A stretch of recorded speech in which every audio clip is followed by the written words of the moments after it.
épître aux Thessaloniciens.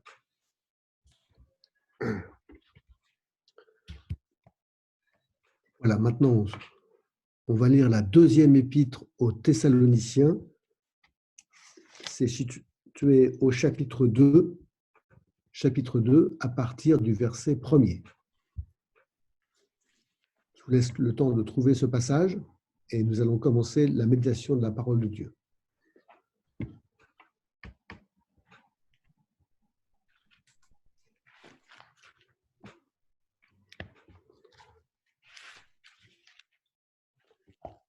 Voilà, je lis ce passage, deuxième épître aux Thessaloniciens, chapitre 2, verset 1er.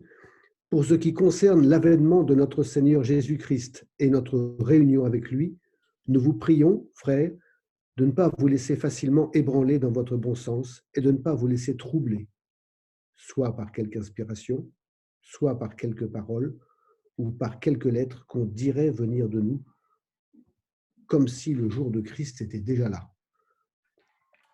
Que personne ne vous séduise d'aucune manière, car il faut que l'apostasie soit arrivée auparavant et qu'on ait vu paraître l'homme du péché, le fils de la perdition, l'adversaire qui s'élève au-dessus de tout ce qu'on appelle Dieu ou de ce qu'on adore, jusqu'à s'asseoir dans le temple de Dieu, se proclamant lui-même Dieu. Ne vous souvenez-vous pas que je vous disais ces choses lorsque j'étais encore avec vous ? Et maintenant, vous savez ce qui le retient, afin qu'il ne paraisse qu'en son temps. Car le mystère de l'iniquité agit déjà. Il faut seulement que celui qui le retient encore ait disparu. Et alors paraîtra l'impie que le Seigneur détruira par le souffle de sa bouche et qu'il anéantira par l'éclat de son avènement. L'apparition de cet impie se fera par la puissance de Satan, avec toutes sortes de miracles, de signes et de prodiges mensongers, et avec toutes les séductions de l'iniquité pour ceux qui périssent, parce qu'ils n'ont pas reçu l'amour de la vérité pour être sauvés. Amen. Au début de ce passage que nous venons de lire, il est question de l'avènement de notre Seigneur Jésus-Christ. C'est vrai que la Bible nous enseigne que Jésus va revenir et il va revenir pour régner. Alléluia. Et vivement son règne. Et puis, aussi, il est question de notre réunion avec lui. Donc, tout ça, c'est dans le verset 1er du passage que nous venons de lire. Notre réunion avec lui. C'est-à-dire que, effectivement, Jésus l'avait annoncé. Il l'avait dit, par exemple, dans l'évangile de Jean, au chapitre 14 et au verset 3, c'est dans sa dernière soirée avec ses disciples, juste avant son arrestation et ses souffrances, toutes les souffrances qu'il a dû endurer pour que nous soyons sauvés. Eh bien, il a dit, je reviendrai et je vous prendrai avec moi. Il avait annoncé son retour et qu'il allait nous prendre avec lui. Effectivement, la Bible nous parle de l'enlèvement de tous ceux qui croient en Jésus-Christ, c'est-à-dire l'Église. Tous ceux qui croient en Jésus-Christ. Et d'ailleurs, dans la première épître aux Thessaloniciens, au chapitre 4, et à partir du verset 15, le sujet est traité. Donc maintenant, nous ouvrons, c'est l'épître précédente, la première épître aux Thessaloniciens, chapitre 4 et verset 15. Voici en effet ce que nous vous déclarons d'après la parole du Seigneur. Vous voyez, l'inspiration vient du Saint-Esprit.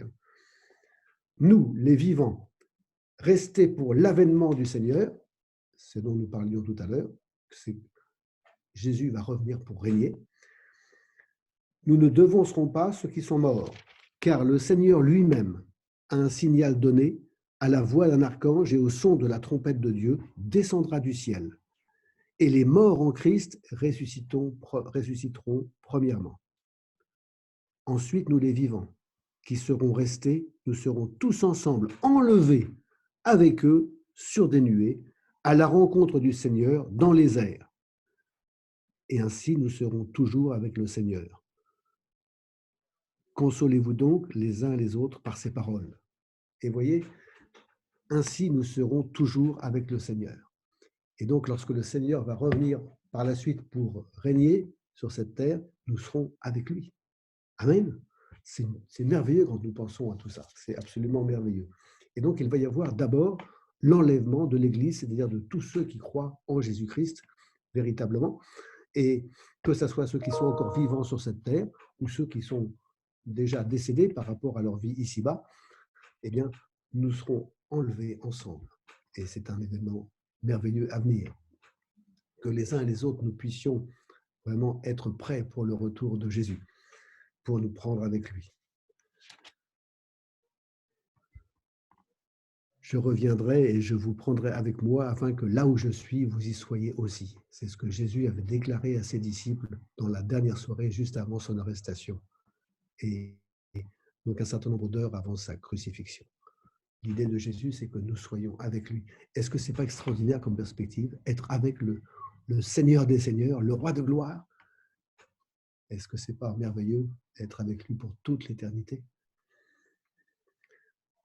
Voilà, c'est le premier point que j'aurais à dire sur le passage que nous avons lu tout à l'heure dans la première épître, dans la deuxième épître aux Thessaloniciens, chapitre 2.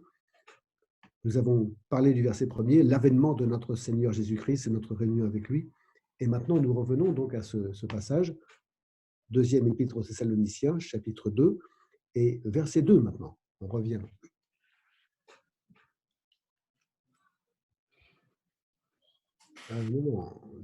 Chapitre 2, verset 2. On revient au passage que nous avons lu tout à l'heure. On va le suivre. Voilà. Voilà, exactement. Donc, ne vous laissez pas facilement ébranler dans votre bon sens et ne vous laissez pas troubler, soit par quelque inspiration, soit par quelques paroles ou par quelques lettres qu'on dirait venir de nous, comme si le jour de Christ était déjà là. Effectivement, maintenant, il y a ici, comment dire, une parole, et je dirais même un avertissement, qui est transmis par l'apôtre Paul aux disciples qui étaient à Thessalonique, parce que effectivement, d'une part, il passait par des circonstances difficiles, et quand on passe par des circonstances difficiles, notre cœur est plus fragile, nos émotions sont là, et il peut y avoir de la crainte, il peut y avoir de l'angoisse, et en plus, par le fait qu'il y avait des faux prophètes, il y avait des personnes qui commençaient à divulguer des informations fausses, en prétendant que ce soit au nom de Dieu. Des faux prophètes, des fausses prophéties.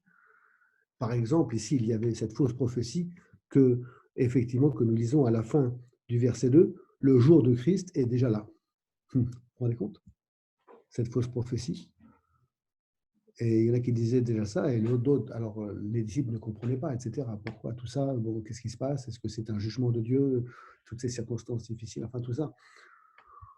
Bon, non. Vous voyez, il y avait cette fausse prophétie. Et puis, comment dire, d'une manière générale, c'est arrivé assez souvent, au fur et à mesure des siècles, quand il y a des guerres, quand il y a quelques tribulations, eh bien, il y en a qui disent tout de suite, ah, bah ça c'est la grande tribulation. Non. Le Seigneur a dit qu'on aurait des tribulations dans ce monde. Hein?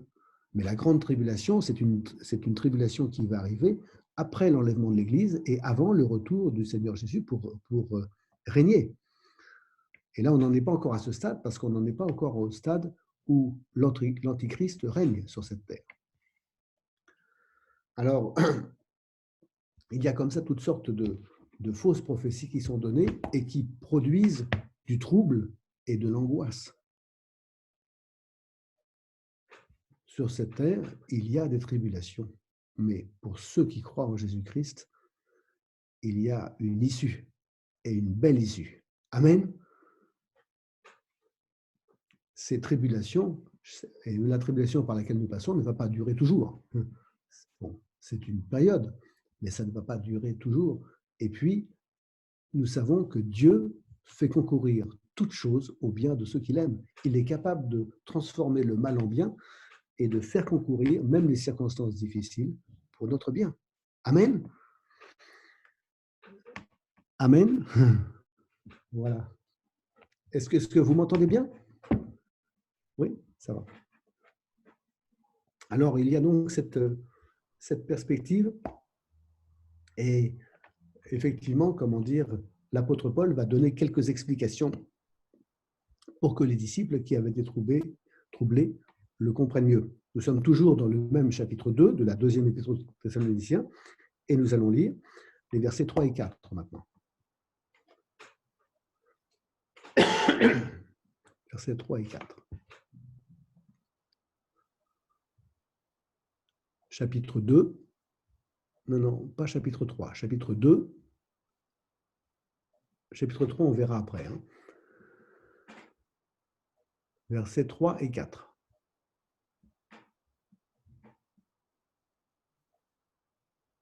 Voilà.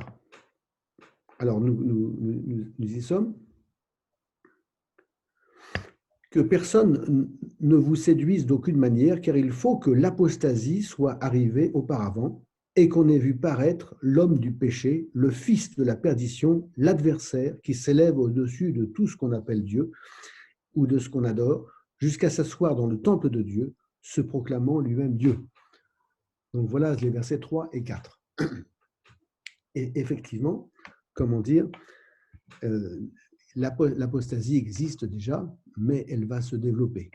Il y a à l'heure actuelle plusieurs personnes qui ont un rôle, qui sont contre le Seigneur Jésus, mais l'Antichrist, qui va vraiment venir par la suite, pas maintenant, mais par la suite, eh bien, c'est quelqu'un effectivement qui va venir s'établir à Jérusalem et qui va avoir un comportement abominable dans le temple de Jérusalem qui aura été reconstruit.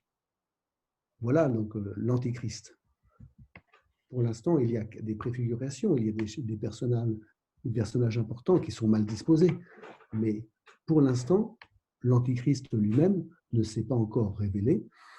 Et donc, voilà ce qui va se passer. Et bien entendu, l'Antichrist sera anéanti par le Seigneur Jésus. Mais pour l'instant, les Thessaloniciens n'en étaient pas encore là, et nous non plus, on n'en est pas encore là. Nous non plus, on n'en est pas encore là. Et regardons toujours dans ce même chapitre 2, le verset 7. On va voir les versets 7 et 8. Ce sont des prophéties qui concernent l'avenir.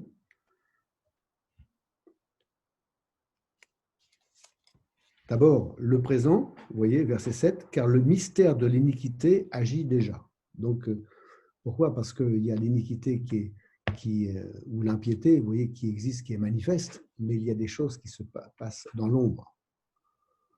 Il faut seulement que celui qui le retient encore ait disparu. Mais, vous voyez, pour l'instant, ce n'est pas le maximum. Le maximum est à venir, malheureusement, par la suite. Nous lisons au verset 8. Et alors paraîtra l'impie que le Seigneur détruira par le souffle de sa bouche. Vous voyez, l'Antichrist sera détruit par le souffle de sa bouche et qu'il anéantira par l'éclat de son avènement. L'avènement de Jésus va être réellement et complètement glorieux. Amen. Ça va, vous me suivez bien, ça va? Voilà, donc c'est important de bien comprendre ces perspectives parce que c'est vrai que de nos jours aussi, il y a des fausses prophéties.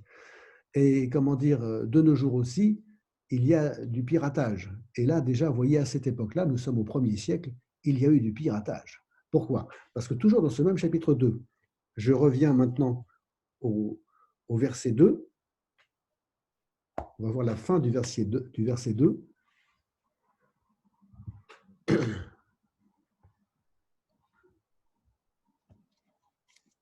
Donc, deuxième épître aux Thessaloniciens, chapitre 2, et la fin du verset 2. On revient un peu en arrière. Là, je parle de piratage, vous allez comprendre pourquoi. Voilà, merci. Donc, ne vous laissez pas facilement ébranler dans votre bon sens, ni troubler par une révélation ou par une parole ou par une lettre qui semblerait venir de nous. Qui semblerait venir de nous. Eh oui, il y a des personnes qui écrivaient des lettres et qui prétendaient qu'elles venaient de l'apôtre Paul. Alors, l'apôtre Paul, justement, a dû faire une mise au point, et c'est pour ça que maintenant, on va passer au chapitre 3 de la deuxième épître aux Thessaloniciens, chapitre 3 et verset 17.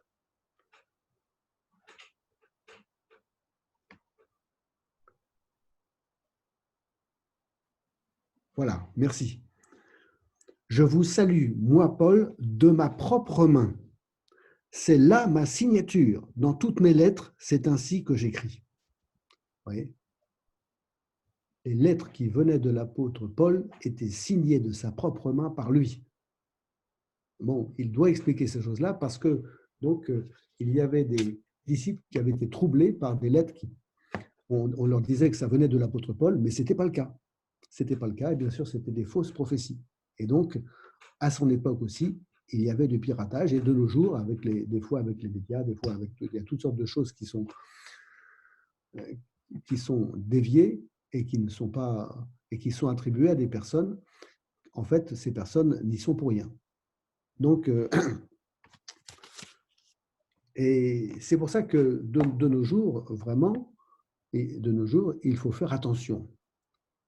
Et soyons prudents à l'égard des différentes choses qui sont plus ou moins attribuées à la parole de Dieu dans les médias. Il y a des choses qui sont de bonne qualité, mais il y a des choses qui sont des déviations et des déviations troublantes. Aussi, faisons bien attention. Et réalisons une chose, et ça c'est important, et nous le voyons justement dans la fin de cette deuxième épître aux Thessaloniciens, nous sommes au chapitre 3, et verset 16. On va lire maintenant la fin de cette épître. Parce que lorsqu'il a écrit cette épître, l'apôtre Paul a voulu rassurer les disciples. Il a voulu les rassurer. Ils étaient troublés parce que les circonstances n'étaient pas faciles et qu'il y avait des fausses prophéties. Ils avaient été troublés. Il a voulu les rassurer et vraiment les aider à progresser dans la connaissance du plan de Dieu pour l'humanité. Alors, donc, nous sommes au verset 16, que le Seigneur de la paix vous donne lui-même la paix en tout temps, de toute manière. Alléluia. Dieu est un Dieu de paix. Alléluia. Et le Dieu désire que nous puissions vivre en paix, et déjà dans notre cœur, et puis aussi, dans ce que nous vivons pratiquement. Amen. Jésus lui-même a dit, je vous laisse la paix. Je vous donne ma paix. Je ne vous donne pas comme le monde donne. Que votre cœur ne se trouble point. C'est ce que Jésus a dit à ses disciples avant son arrestation. Et donc Dieu est un Dieu de paix. Et c'est un premier point que je voudrais signaler parce que c'est important. Donc, deuxième chose, effectivement, vérifions. Vous voyez, là, par exemple, en ce qui concerne l'apôtre Paul, on lui avait attribué des lettres qu'il n'avait pas écrites. Et l'apôtre Paul dit que, effectivement, quand lui, il écrit une lettre, il signe de sa propre main et il a sa propre signature. Donc, vous voyez, il a fallu que les choses soient bien établies et bien mises au point. Et puis, il continue en disant que la grâce de notre Seigneur Jésus-Christ soit avec vous tous. Voyez, tous les disciples, tous ceux qui croient en Jésus, nous avons tous besoin de sa grâce. Amen. Et c'est vraiment le vœu de l'apôtre Paul. S'il a écrit toutes ces choses-là, c'est pour les éclairer, pour les rassurer, pour les encourager. Voilà. Et puis, je voudrais continuer maintenant avec un passage trouvé dans l'épître de Jacques, chapitre 3, et nous allons lire à partir du verset 13. Jacques, chapitre 3, et nous lirons à partir du verset 13. Là, il va être question de sagesse, la sagesse qui vient de Dieu. Lequel d'entre vous est sage et intelligent? Qu'il montre ses œuvres par une bonne conduite avec la douceur de la sagesse. Mais si vous avez dans votre cœur un zèle amer et un esprit de dispute, en général, les déviations, les fausses prophéties, c'est ça que ça produit. Ne vous glorifiez pas et ne mentez pas contre la vérité. Cette sagesse n'est point celle qui vient d'en haut, mais elle est terrestre, charnelle, diabolique. Car là où il y a un zèle amer et un esprit de dispute, il y a du désordre et toutes sortes de mauvaises actions. La sagesse d'en haut est premièrement pur, ensuite pacifique, modérée. Alors modérée, on pourrait traduire aussi douce. Je reviendrai là-dessus sur ce sujet après. Conciliante, pleine de miséricorde et de bons fruits, exempte de duplicité, d'hypocrisie. Le fruit de la justice est semé dans la paix par ceux qui recherchent la paix. Amen. Là, il est question de la sagesse de Dieu. Et c'est vrai que nous avons besoin de la sagesse de Dieu. Déjà, nous-mêmes, parce que nous ne comprenons pas tout, nous ne savons pas tout. Et donc, mais aussi par rapport à la société dans laquelle nous vivons, où il y a toutes sortes de troubles, de perturbations, et aussi pour que le Seigneur nous garde et que nous puissions faire la différence entre ce qui vient de lui et ce qui ne vient pas de lui. Et justement, en ce qui concerne la sagesse et les choses qui sont déclarées soi-disant avec sagesse, eh bien, en général, c'est quelque chose d'amer. Il y a un zèle amer et il y a un esprit de dispute. Par exemple, les sectes. Il n'y a que qui compte. Bon. Eh oui. Est-ce que c'est selon Dieu, ça? Et puis, il y a la description, effectivement, de la sagesse qui vient de Dieu. Et cette sagesse, nous lisons au verset 17, la sagesse d'en haut, donc celle qui vient de Dieu. Et c'est cette sagesse-là qu'on désire recevoir. Et c'est cette sagesse-là que le Saint-Esprit désire manifester dans nos cœurs. Et bien sûr, cette sagesse-là, elle est en harmonie avec la parole de Dieu telle qu'elle nous a été confiée. La sagesse d'en haut est premièrement pure. Pure, c'est-à-dire qu'il n'y a rien de mauvais. Dieu est saint. Il ne veut rien de mauvais. Elle est premièrement pure. Ensuite, pacifique. Eh bien, nous l'avons vu, Dieu est un Dieu de paix. Et il aime engendrer et produire la paix. Et c'est vrai que dans l'époque dans laquelle nous vivons, eh bien, on a vraiment besoin de la paix de Dieu. Amen. Et Dieu désire nous la communiquer. La sagesse de Dieu est pacifique, modérée, on peut traduire aussi douce. Douce. Effectivement, la sagesse de Dieu n'est pas agressive. Alléluia. La sagesse de Dieu n'est pas agressive, elle est douce. Et Jésus lui-même, à un certain moment, a dit « Je suis doux et humble de cœur ». Est-ce qu'il n'est pas merveilleux, notre Sauveur? Il est doux et humble de cœur. Alléluia. D'une manière générale, Jésus n'aimait pas crier et il parlait avec douceur. Quelquefois, rarement, mais quelquefois, il a haussé le ton parce c'était vraiment nécessaire. Mais d'une manière générale, Jésus est doux et humble de cœur. Et nous aussi, nous sommes appelés à vivre avec douceur. Et nous sommes appelés à respecter les autres. Et puis après, nous continuons la lecture. Donc, douce, conciliante. Eh oui, Dieu désire bénir les artisans de paix et nous sommes appelés à être des artisans de paix. Rappelez-vous, c'est une des béatitudes que nous trouvons au début du Sermon sur la montagne dans l'évangile de Matthieu au chapitre 5. Heureux les artisans de paix. Amen. Pleine de miséricorde et de bons fruits. Et nous sommes appelés à pardonner aux autres. Ça, c'est ceux qui nous ont fait du mal ou ceux qui ont dit du mal de nous, on est appelés à pardonner. Dieu nous a pardonné. Nous aussi, nous sommes appelés à vivre dans le pardon. Et puis de bons fruits, on est appelé à faire du bien.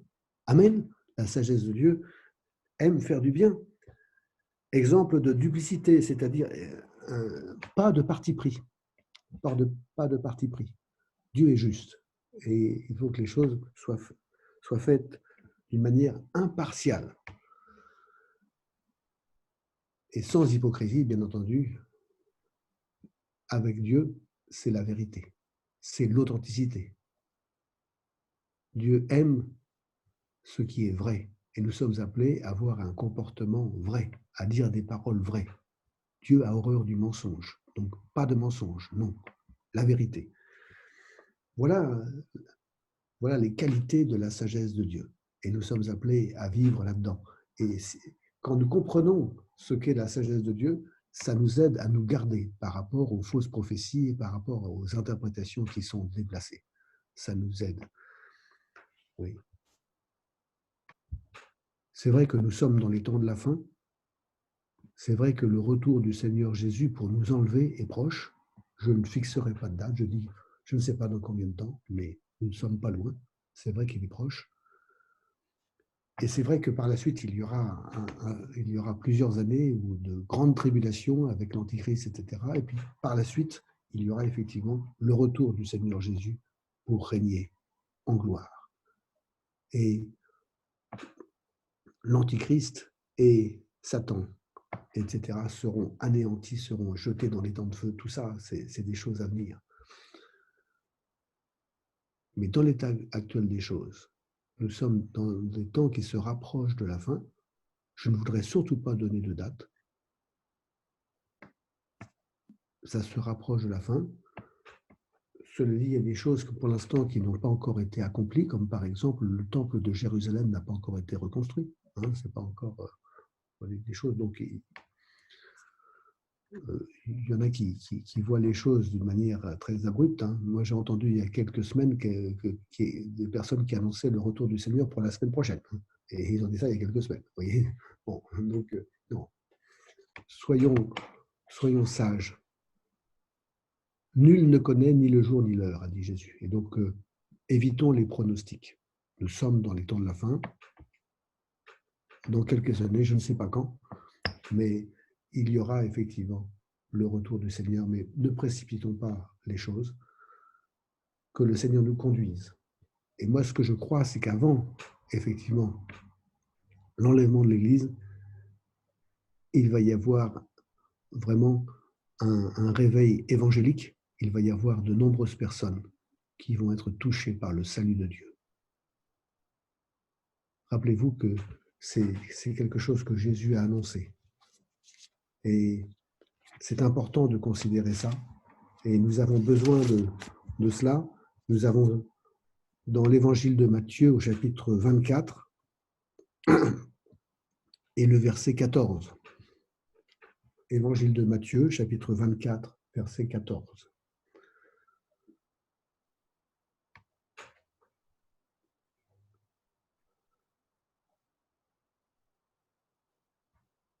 Voilà, merci. Merci à notre frère Lévy. Matthieu 24, verset 14.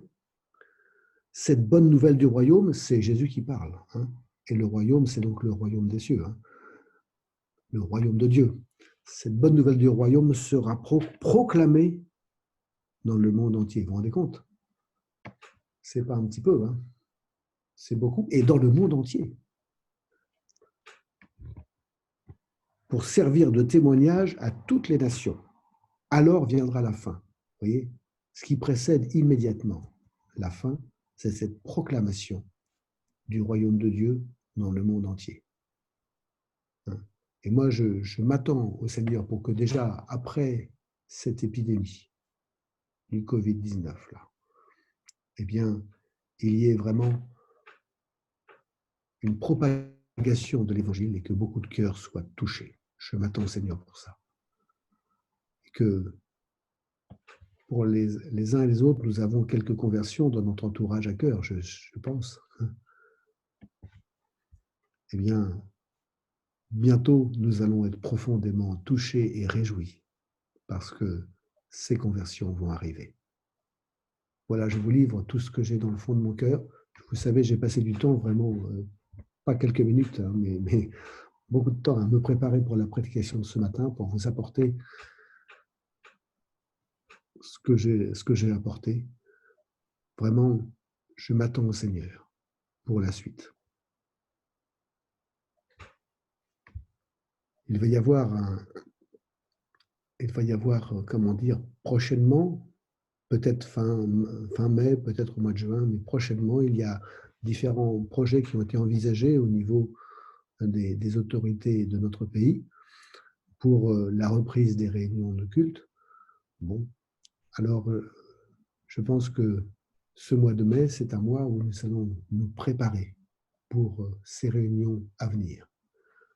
Et puis, par-delà tout ça, dans nos contacts avec notre entourage, ne soyons pas pessimistes, mais marchons dans la confiance en Dieu et n'hésitons pas à proclamer l'Évangile dans la paix et au nom de Jésus. Voilà ce que j'ai à cœur. On va prier maintenant. Ô Père Céleste, nous voulons nous confier en toi, Seigneur, pour la suite, Seigneur notre Dieu. Sois notre gardien, sois notre guide, éclaire-nous, conduis-nous dans tes voies, Seigneur notre Dieu. Nous confions en toi pour que cette épidémie disparaisse. Nous confions en toi pour que vraiment l'Évangile puisse être annoncé, bien reçu, Seigneur notre Dieu, par beaucoup de cœurs. Nous nous confions en toi, Seigneur notre Dieu, pour que nos cœurs ne soient pas troublés par des déviations doctrinales, mais que nos cœurs soient gardés près de toi et que nous puissions vraiment marcher dans ce que tu veux nous dire. Ô Père Céleste, garde et bénis chacun d'entre nous. Fais du bien à chacun ce matin, s'il te plaît. Au nom de Jésus, mon Dieu. Amen. Prions en ce moment, que chacun puisse vraiment prier. Seigneur, merci parce que ta parole est une lampe, une lumière sur notre sentier. Merci, Seigneur, pour ta parole ce matin, qui nous rappelle, Seigneur Dieu de grâce, que ta parole est certaine. Quand bien même il y aurait des usurpateurs qui viendraient pour nous tromper, mais tu nous as parlé encore ce matin de ne pas nous laisser tomber dans ces pièges, mais que nous puissions nous attacher à ta parole et faire confiance, te faire confiance en tout temps et en toutes circonstances, parce que tes paroles sont certaines.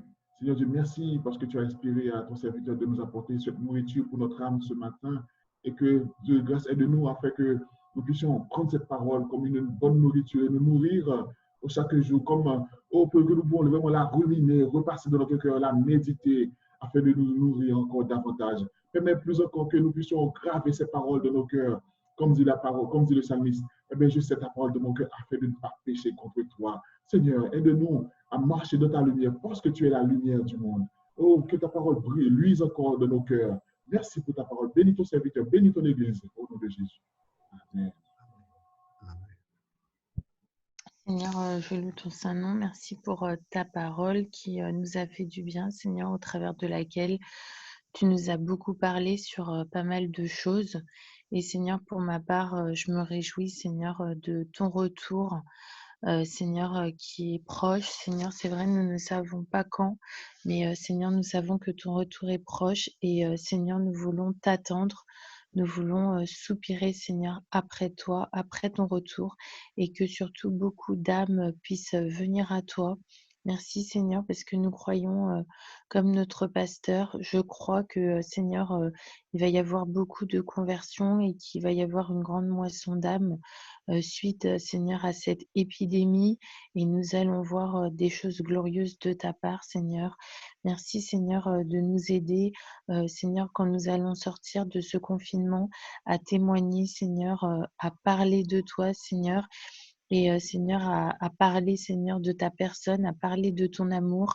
Et Seigneur, je te demande de nous utiliser, d'utiliser chacun d'entre nous, Seigneur, pour, Seigneur, apporter ton évangile, annoncer ton évangile, Seigneur. Merci de bénir notre pasteur, Monsieur Rogez. Merci de bénir son épouse, Jacqueline, Seigneur, ainsi que leurs enfants, Seigneur. Nous te demandons vraiment encore de les renouveler, de leur faire du bien, Seigneur. Et merci encore pour cette grâce que nous avons de nous réunir ce matin dans le nom de Jésus. Amen.